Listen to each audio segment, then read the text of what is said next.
message today is called Wake Up. 2 weeks ago, after my alarm went up, nag-ring na siya. Pero pagtingin ko, maaga pa pala, natulog ako ulit. And then, I started to dream. And the dream was long and napasarap ulit ang tulog. And then, suddenly, there was a voice that said, "Wake up." And then, I woke up. And just in time. Otherwise, I would have been very late. And so, today, as we hear this message, wake up. I believe that the Lord is waking us up before it is too late. Before we are late, may the Lord awaken our sleeping spirits. Amen? So ang verse po natin for today is from Ephesians chapter 5, verse 14. Therefore, let us read together. Therefore, he says, "Awake, you who sleep, arise from the dead, and Christ will give you light." Amen. Let us all rise. Let us pray. Hallelujah. Father God, we thank you for this morning. We thank you for being with us. We believe, Lord, that this is your message for each one of us. We pray for the Holy Spirit to come upon us, Lord, and stir up every slumbering spirit and continue, Lord, to stir the fire in our heart. We thank you, Lord. We entrust this message to you. In Jesus' mighty name, amen, amen. You may sit down po. Salamat. Salamat po. Praise God. So, this morning, we are not talking about physical sleep. We all know sleep for the body is very important. Without sleep, we will be dead. Di ba? Pagka laging kulang ang tulog, nako, delikado yan. Sleep strengthens the bones. The sleep refreshes our strength. And it is very important. But we will be talking about this morning is the spiritual slumber. Spiritual slumber comes when there is neglect of prayer and scripture study, often resulting from comfort, distraction, or worldly focus. So, spiritual slumber does not come suddenly. It starts with lumalayo ka na sa prayer, lumalayo ka na sa pag-study ng word. Bakit? Kasi bibisi ka sa mga things of the world. You become busy with work, become busy with entertainment. Yeah. Sabi ko nga pag masyadong masaya, delikado yan. Kasi nawawala yung spiritual tension. Di ba? Nung nag-start yung war, sobrang natin, di ba? Very tayo sa prayer, talagang nagkikita-kita tayo. We will pray together, let us pray. And then when the tension started easing, kamusta naman? Are we still gathering for prayer? Are we still praying together? Or even, are we still praying? Baka pag higa natin sa kama wala man, thank you Lord, nakatulog na. Because walang spiritual tension, masaya masyado, ayun, nakakalimutan ang Panginoon. And this is what we call spiritual slumber. Spiritual slumber is also called the state of apathy, complacency, decreased spiritual sensitivity to God. Meaning, wala ka ng feelings. Wala ka ng, hindi mo na nararamdaman yung dati na pagka hindi ka nakapag-attend ng Bible study, parang hindi kompleto yung linggo mo. Ngayon, carry lang. Next week na lang, tas next week na lang ulit, ganyan. Silence, numbness. When you study the word, parang ang tagal-tagal mong bago maintindihan. You cannot hear from God anymore. And you began to compromise with the world. You began to be like the world.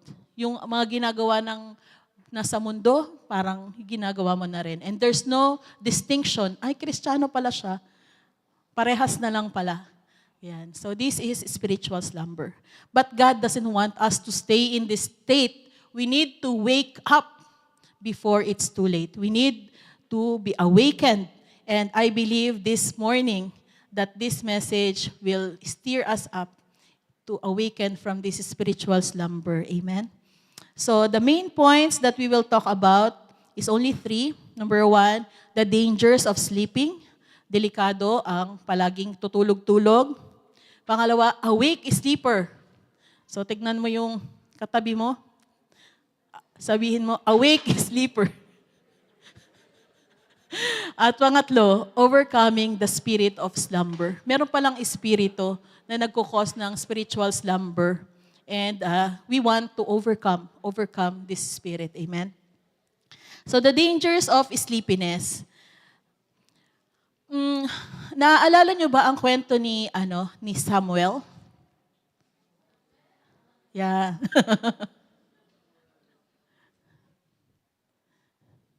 Yeah, so praise God. So anyway, in 1 Kings chapter 3, verse 16 to 21, now, 2 women who were harlots came to the king and stood before him, and one woman said, "O my lord, this woman and I dwell in the same house, and I gave birth while she was in the house. Then it happened, the 3rd day after I had given birth, that this woman also gave birth, and we were together. No one was with us in the house except the 2 of us in the house, and this woman's son died in the night because she lay on him. So she arose in the middle of the night and took my son from my side, while your maidservant slept, and laid him in her bosom, and laid her dead child in my bosom. And when I arose in the morning to nurse my son, there he was dead. But when I had examined him in the morning, indeed, he was not my son whom I had born." Amen. So, do you remember the wisest king who ever lived? Solomon. Solomon pala, hindi pala si Samuel. Kaya pala nagulat kayong lahat. Praise God. So, praise God. Walang natutulog dito. Yeah. So, anyway, the King Solomon, when he started his reign, he asked God for wisdom, correct? And the Lord gave him wisdom. And the first written case that was in the Bible was about these 2 mothers. And they went to the king because pinaghahatian nila yung isang bata. The 2 women were, the one woman says, "This boy is my son." And the other woman says, "This boy is my son." And the king wisely said, "Okay, para walang away, let's divide this boy."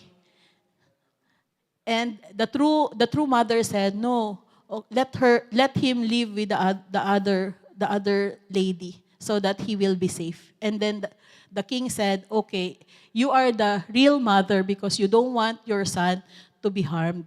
Yeah. So this would not have happened kung gising ang nanay, di ba? Kung gising siya, ay this will never happen. Kasi, syempre, mababantayan niya ang anak niya. I'm not saying do not sleep, but I'm saying that there is a danger in sleeping because the enemy takes opportunity to steal. Di ba ang magnanakaw pumupunta kapag natutulog yung may bahay or if he is away.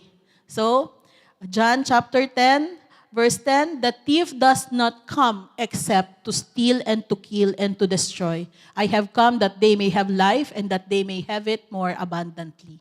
So, pwedeng matulog pero kailangan tayo ay vigilant pa rin. Yeah, di ba? Kaya nga ngayon may mga CCTV na, mayroon ng dati aso lang eh. Pero yung aso, ninanakaw din. Kaya, delikado rin. Kaya, be vigilant because the enemy is there, always waiting, always watching. When you are not paying attention, when you are in the state of slumber or apathy, then he is there to steal. Steal. Not only steal, but to kill and ultimately destroy something that is valuable to us. Amen.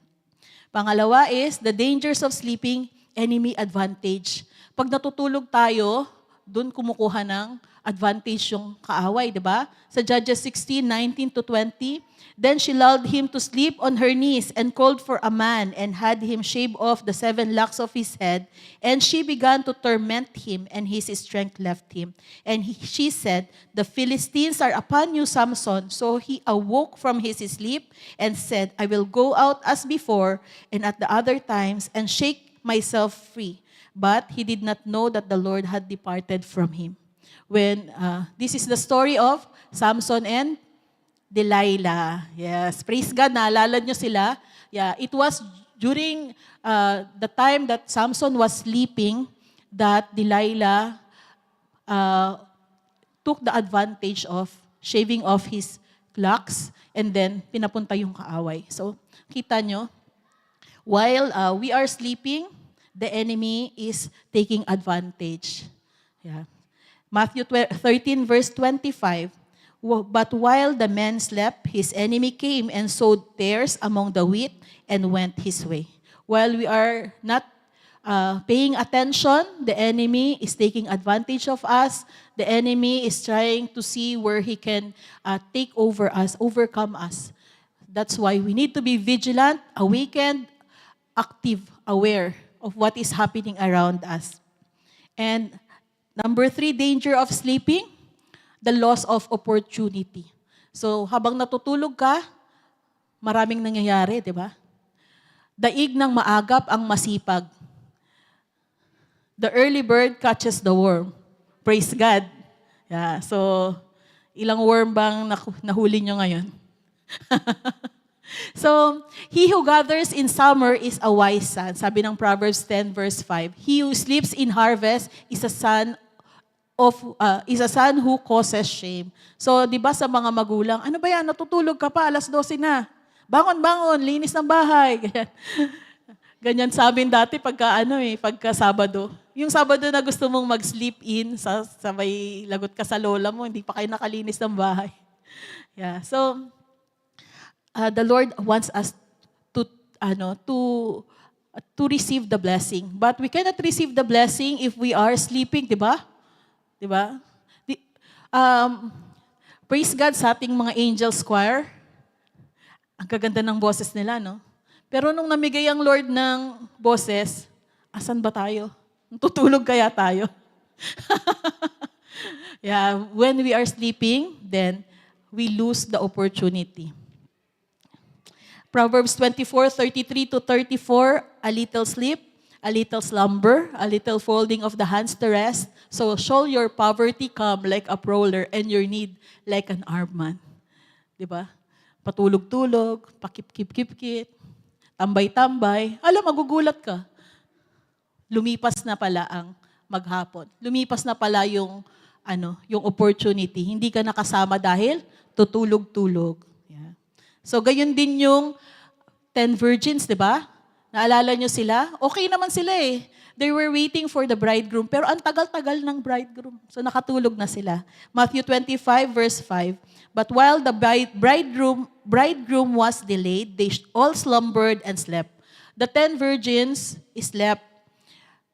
Yeah. Wala namang masama. Kaya lang, yung 5 pala, they came prepared. They brought extra oil. But the other 5, natulog nang hindi nakahanda.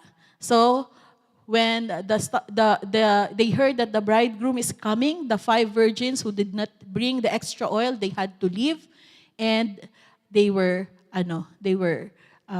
lost the opportunity. In verse 11-12, afterward the other virgins came also, saying, Lord, Lord, open to us. But he answered and said, assuredly I say to you, I do not know you. So tutulog-tulog, hindi pala prepared, and then nung too late na, then they cannot come. Yeah. So Matthew 24:43, watch therefore, for you do not know what hour your Lord is coming. Even now, sa ating mga Kristiyano, we say, tagal pa naman darating ang Lord. Okay lang yan, enjoy muna tayo. Diba? But we do not know. Are we ready? Are we ready when He comes? Baka mamaya, we will need to go out to bring extra oil and then it will be too late for us. Amen.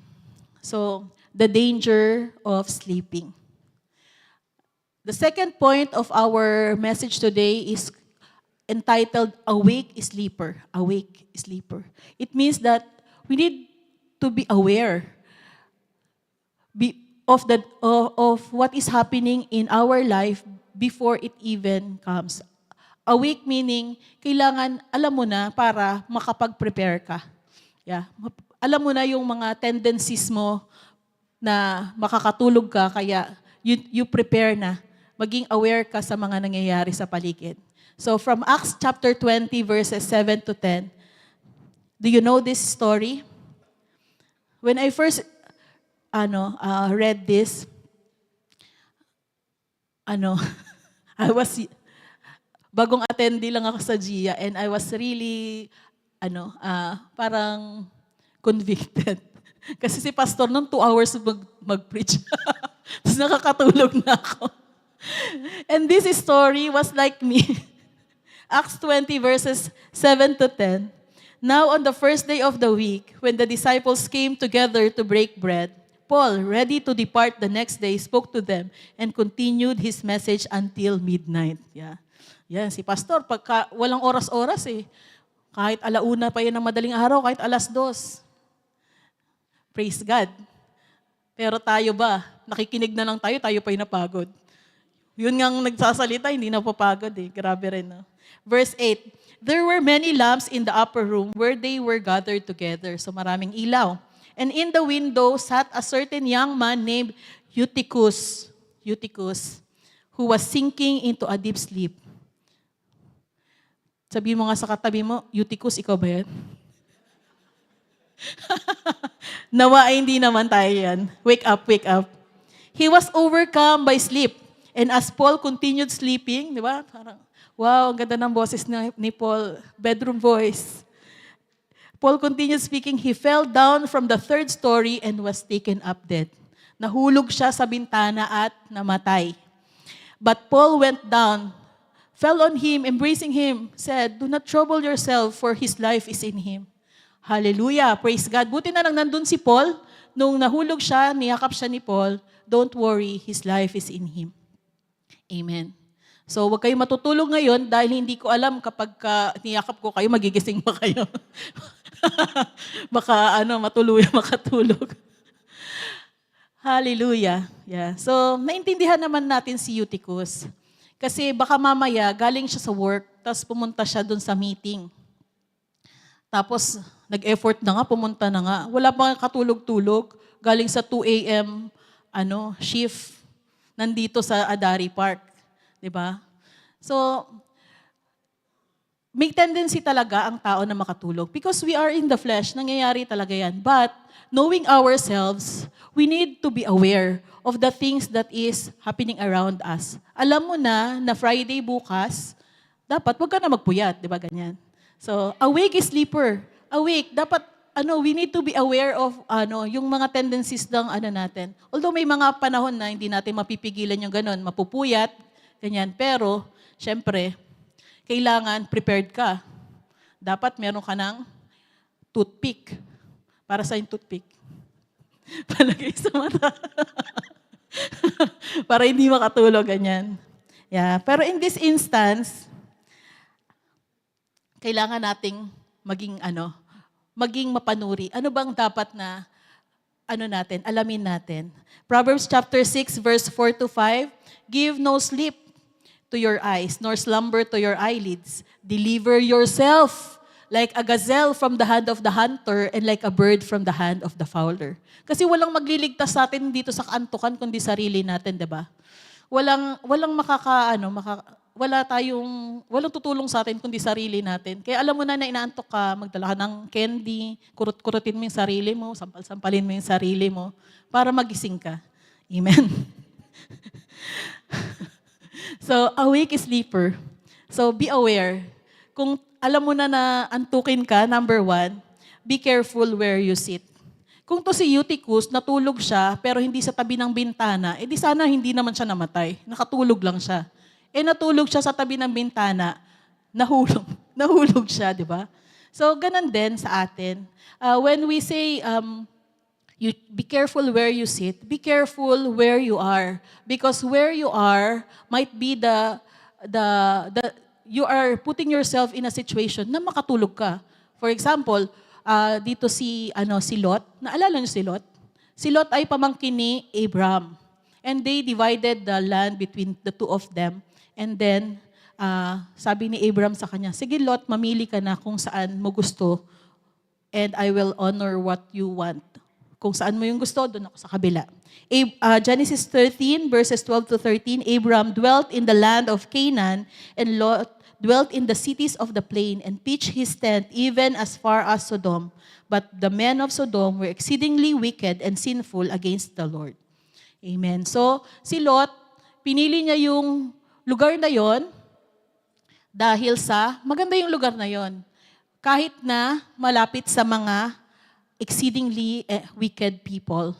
Yeah. So, ganun din tayo, minsan, pinipili natin, nilalagay natin yung sarili natin by the window, on the fence. Kasi, nasa church na tayo, pero gusto pa rin natin na maging part nung dati.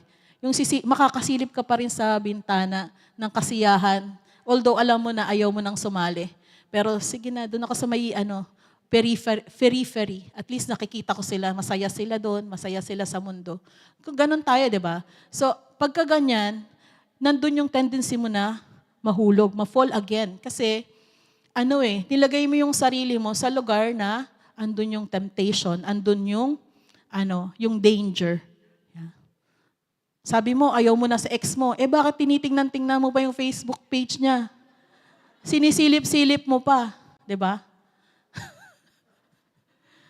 Akala ko ba, ayaw mo nang uminom? Bakit sumasama ka pa sa inuman? Sasabihin mo naman, hindi na ako uminom. Kristiyano na ako. Nandun ka, good luck na lang sa'yo. Be careful where you sit. Be careful. Ikaw lang ang makakaligtas sa sarili mo. Deliver yourself. Diba? Hallelujah. And then, awake sleeper, be careful who you sit with. Sino ba yung tinatabihan mo? Ito ba yung katabi na gigisingin ka pag nakakatulog ka? O yung katabi na kakantahan ka ba para makatulog ka? Kung sinong sinasamahan natin, magiging ganun tayo.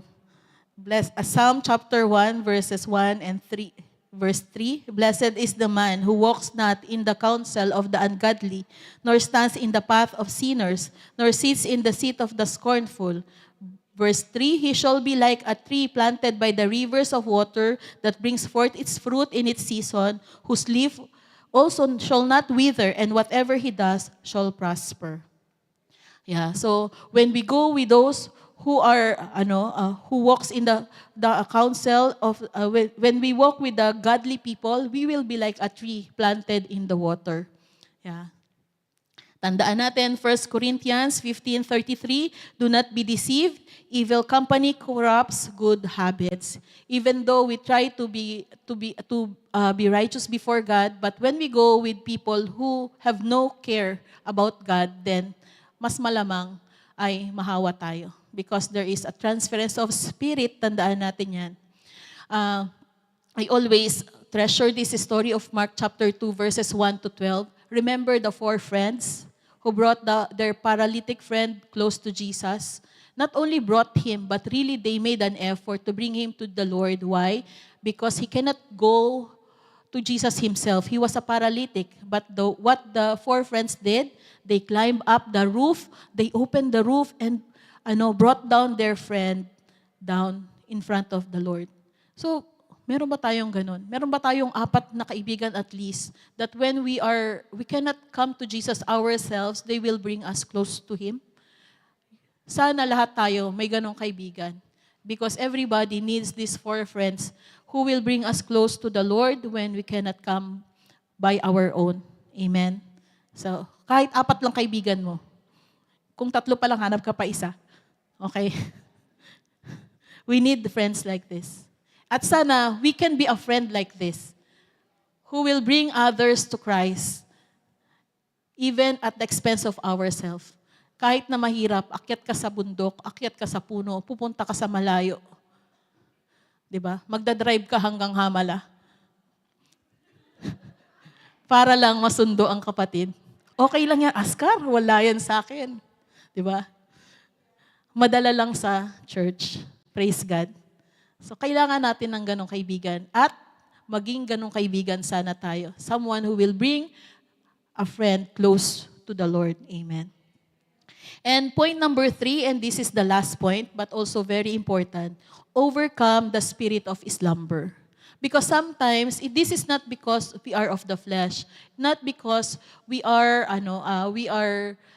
stubborn creatures, ganyan. But the enemy, as I said earlier, the enemy takes advantage when we are sleeping, and he sends his people so that tayo ay mas lalo ng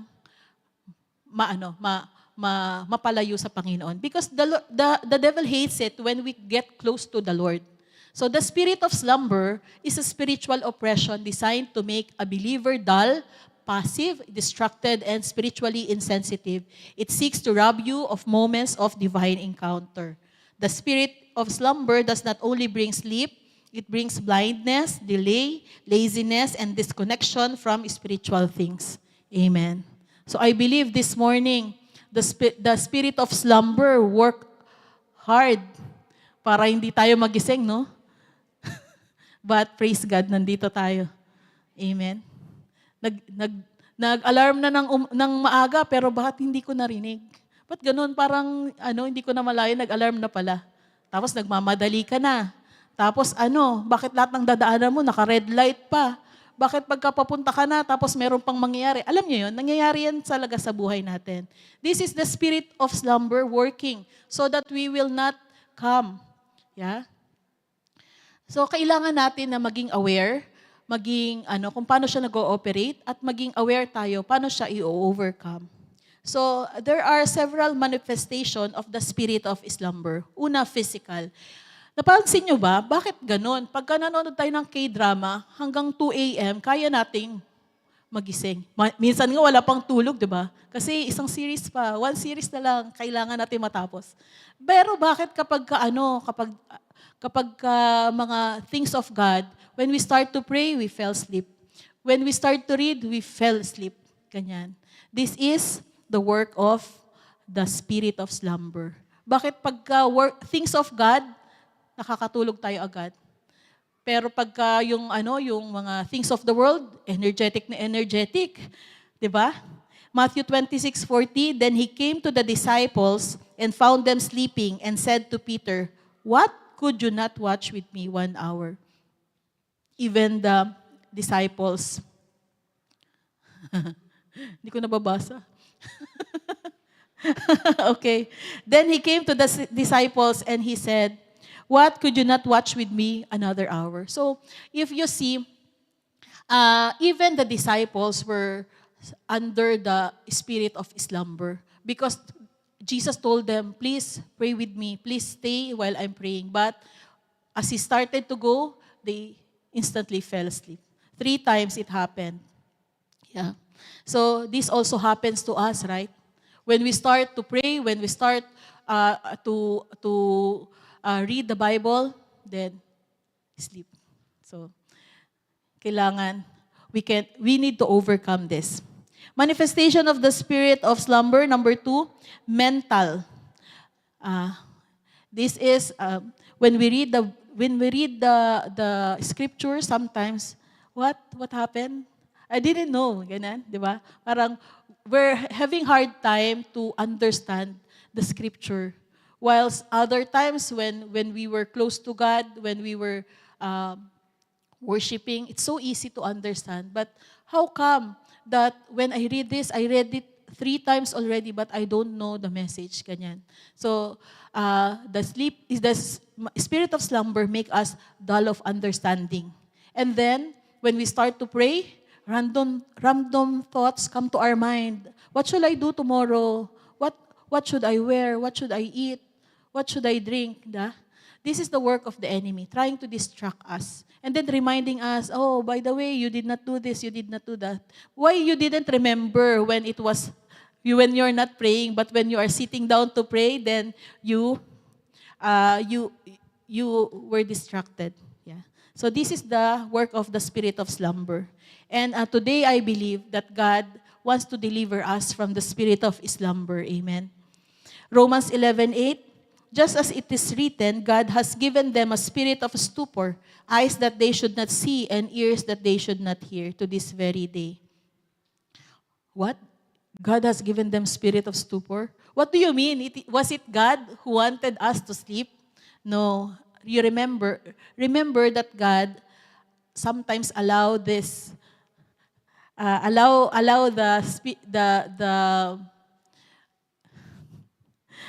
allow these things so that uh, we will be tested.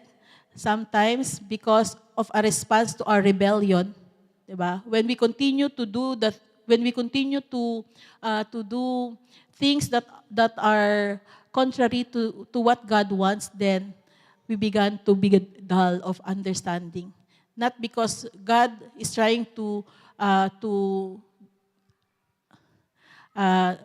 not because God is trying to make us sin, but because He's testing us, and also it is because of our own our own decisions in life.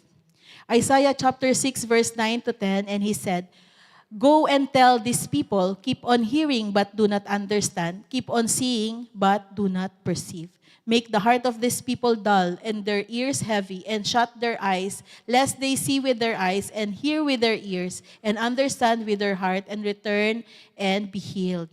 Amen. So God uh, allows the spirit of slumber, but He doesn't want the spirit of slumber to overtake us. We need the Lord to overcome the spirit of slumber.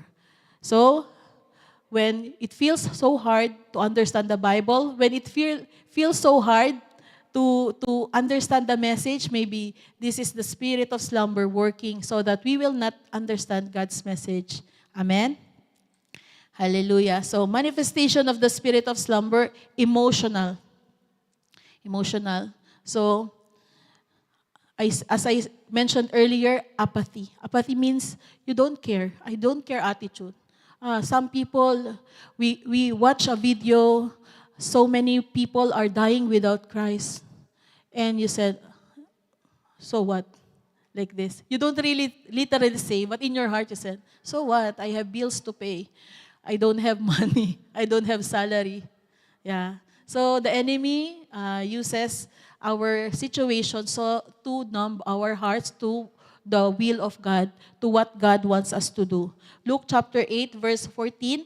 Now the ones that fell among the thorns are those who, when they have heard, go out and are choked with cares, riches, and pleasures of life, and bring no fruit to maturity. Yeah, because of the cares of life, because of what's happening around us, we start to have that I don't care attitude.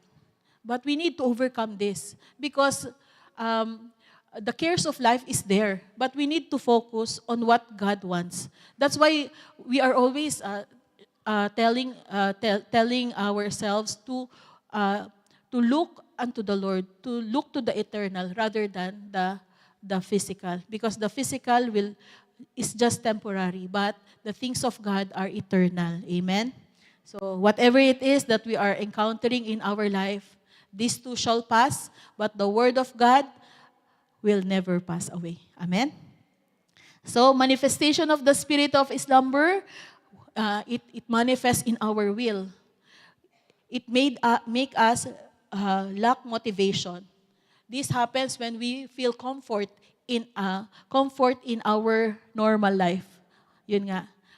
We normalize dryness, inconsistency, and shallow devotion. It is okay that we read one verse. It's okay. Already I'm reading the Bible 24/7 because a verse pops up in my phone. That's enough. But God doesn't want this. He wants a true relationship with us. He wants for us to really have a connection with Him, not just taking one checklist that already I read one verse, or already I did this. But He really wants for us to hunger for His word, hunger for His presence. Amen. So let us not normalize the norma as we know. We need to go deeper. We need to establish a real connection with God, so as to really know His will. Amen.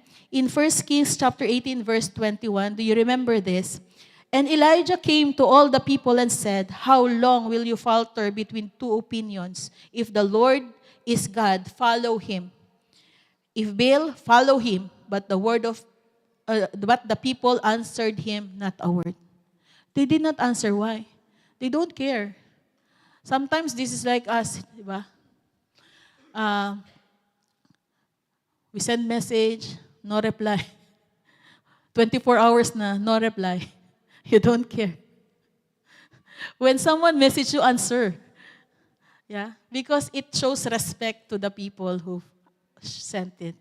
Yeah, especially in group chats, no. Our leaders are really like, why?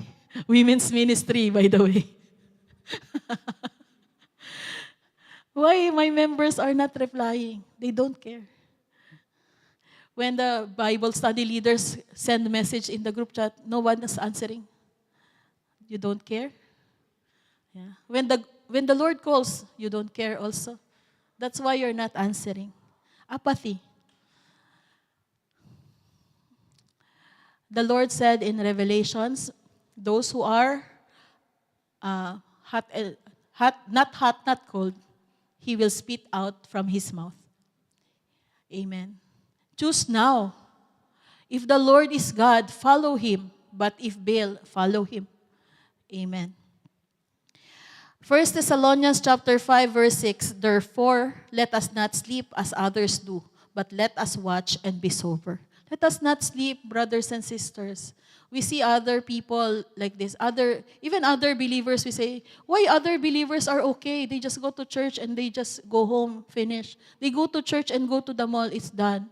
But why here in Gia, we have divine encounter, we don't need that to go to heaven. Right? But no, church, this is for us, so that the fire will not die down. Why do we need to go and gather together for prayer meeting? I can pray for myself.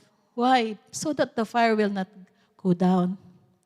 How to overcome the spirit of slumber. So this is, I hope if you're sleeping there, you wake up now.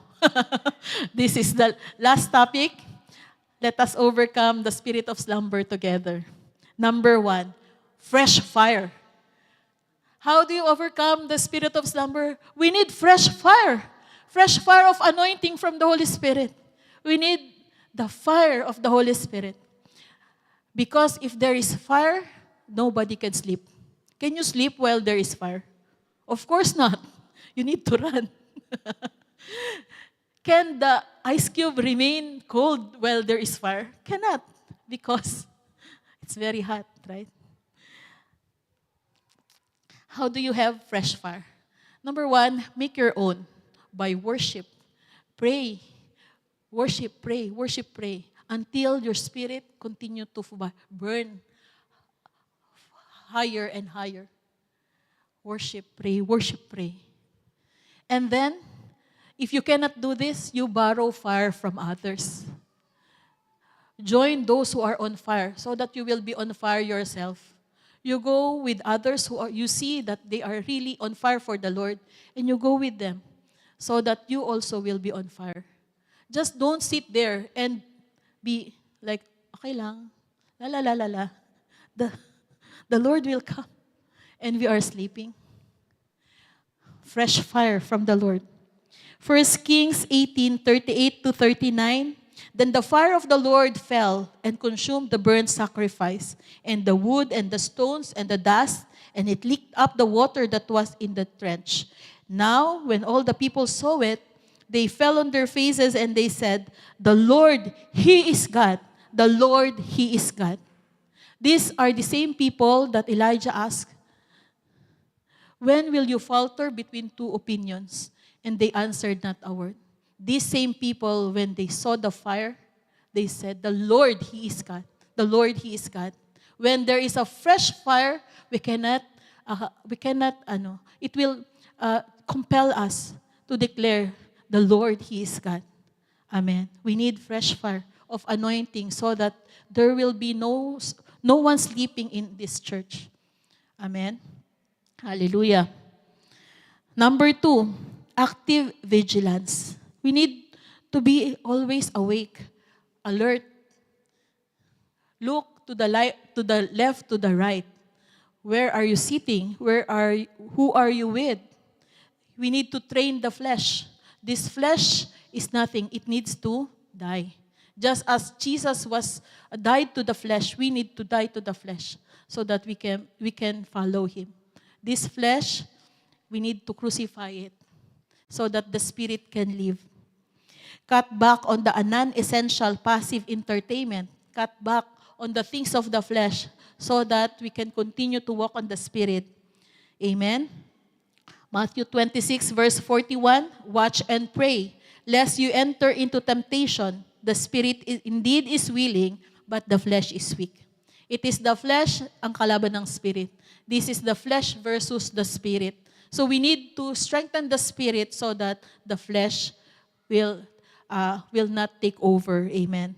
1 Peter chapter 5, verse 8, be sober, be vigilant, because your adversary, the devil, walks about like a roaring lion, seeking whom he may devour.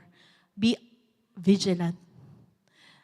Examine your life. Is there anything in your life that is giving opportunity for the enemy to attack you, or for the spirit of slumber to enter your life? If you have the habit of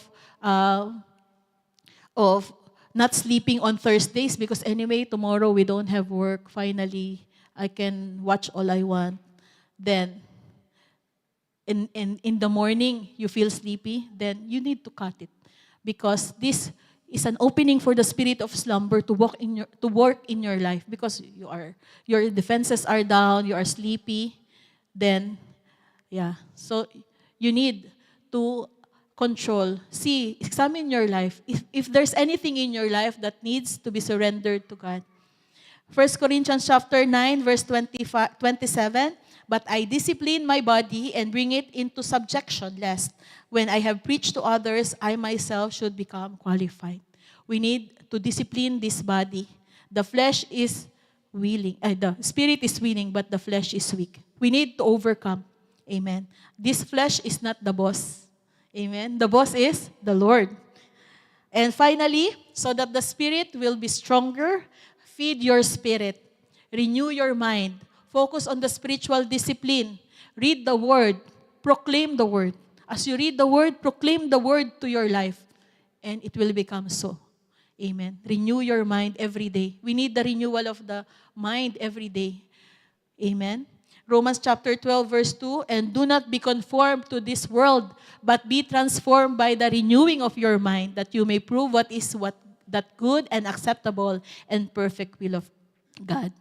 As we read the Bible, as we read the scripture, allow it to change our mind. And tell ourselves, it is good to praise the Lord. It's better than sleeping. Because when you sleep all day, when you wake up in the afternoon, you are more tired, correct? When you wake up in the afternoon, you did not attend church, but because I was so tired, I want to take this day off. When you wake up, your head is so aching. I have headache. Why? Too much sleep. Wow, sana all. Praise God. When you sleep, oh my gosh, it's already June next week. What happened? What happened to the first half of 2026? If we are sleeping, we say, I don't know. We are so far from God. We don't know His will. We don't know His timing. Kawawa. Diba? So, we need to be awakened, brothers and sisters. Galatians 5:16, I say then, walk in the Spirit, and you shall not fulfill the lust of the flesh. Strengthen our spirit. Hebrews 4, verse 12, for the word of God is living and powerful, sharper than any two-edged sword, piercing even to the division of the soul and spirit, and joints and marrow, and is a discerner of thoughts and intents of the heart. We need the word of God. Why? Because we deceive ourselves. We say, it's okay, I'm awakened naman. It's okay, I'm strong in the Lord. But when we examine our life before the Word of God, then we will realize, I fall so short of the standard of God. I feel I am so far from what God wants me to do. And as we realize that, praise God, it means that the Holy Spirit is already stirring up something inside you. Because when you get out of the complacency, when you get out of your shell, of your comfort zone, only then the Spirit can work. But here, where we are sitting so comfortably with AC and this, praise God, ang daling matulog. So easy to fall asleep, di ba? But we need to go out. And only the Word of God will tell us this. Only the Word of God will do this in our heart, because the Word of God is a sword. It pierces even the soul, the division of soul and the spirit, of the joints and the marrow. And the Word of God is our weapon against the spirit of slumber. Ezekiel 37 verse 10, "So I prophesied as he commanded me, and breath came into them, and they lived and stood up upon their feet, an exceedingly great army." Hallelujah.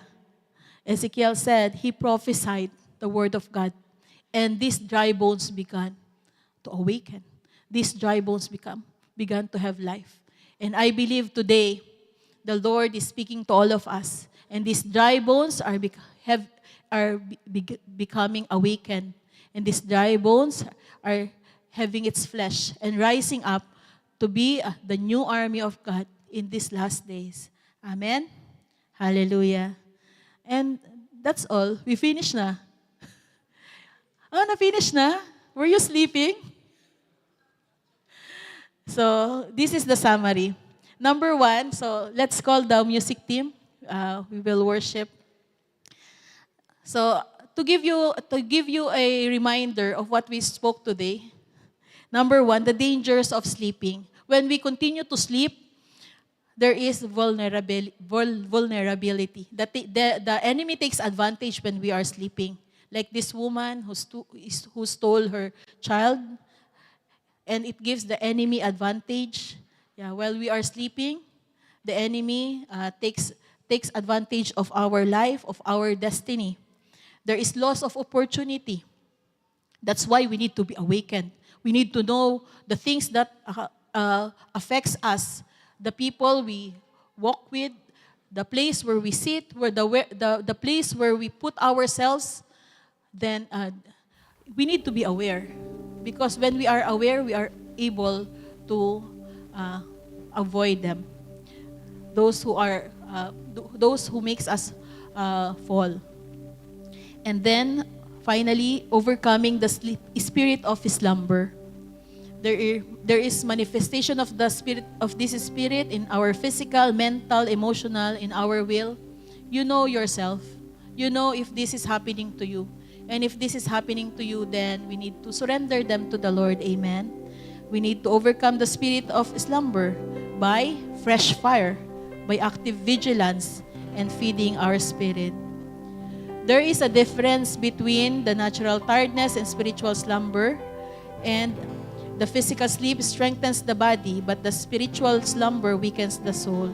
The enemy is putting up an unseen resistance against intimacy with God. The enemy hates when we get close to God. Believers, let us be awake. Let us stand up. Let us wake up. Let us stand up.